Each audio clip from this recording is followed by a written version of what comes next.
আসসালামু আলাইকুম। আশা করছি সবাই ভালো আছেন। আজকে আমি শেয়ার করব একদম ঘরোয়া স্টাইলে তৈরি সুস্বাদু রেসিপি বেগুন দিয়ে ইলিশ মাছ। রেসিপিটা খুব সহজ আর স্বাদে অসাধারণ। পুরো রেসিপিটা দেখুন একদম শেষ পর্যন্ত। চলুন তাহলে শুরু করা যাক। এখানে আমি মাঝারি সাইজের একটা ইলিশ নিয়েছি। তারপরে ইলিশ মাছটাকে পরিষ্কার করে তারপরে কেটে নিয়েছি। আর এখানে আমি ৩টা বেগুন নিয়েছি। বেগুনগুলোকে কিভাবে করে কেটে নিয়েছি সেটা দেখাই যাচ্ছে।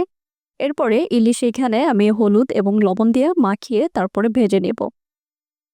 দেখাই যাচ্ছে আমি কতটুকু সাইজ করে কেটে নিয়েছি। এরপরে ইলিশ মাছটাকে আমি মাখিয়ে রাখছি। মাখিয়ে ১৫ মিনিট রেখে দেব। এরপরে ইলিশ মাছগুলো আমি ভেজে নেব এখানে। ইলিশ মাছ ভাজার জন্য ফ্রাই প্যানে তেল দিয়ে দিয়েছি। এরপরে ইলিশগুলোকে আমি এখানে ভেজে নিচ্ছি। এপাশ ওপাশ করে ভালোভাবে ভেজে নেব। আর আরেকদিকে আমি বেগুনগুলোকে আলাদা করে ভেজে নেব। বেগুনগুলো এখানে হলুদ এবং লবণ দিয়ে মাখিয়ে রেখেছি। এরপরে আমি বেগুনগুলোকেও একটা একটা করে ভেজে নেব।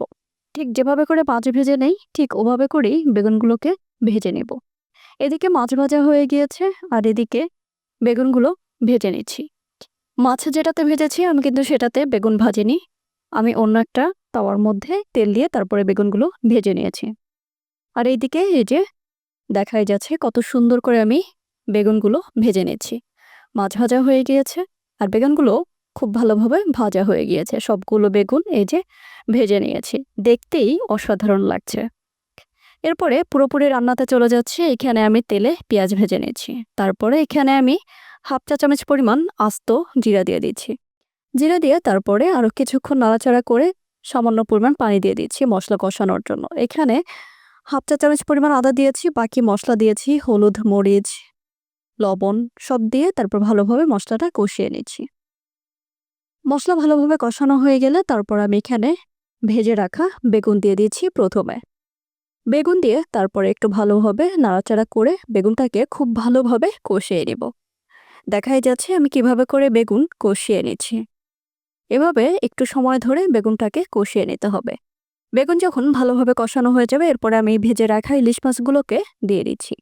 ইলিশ মাছ দিয়ে তারপরে পুরোপুরিভাবে রান্না করার জন্য আমি এখানে পানি দিয়ে দিয়েছি।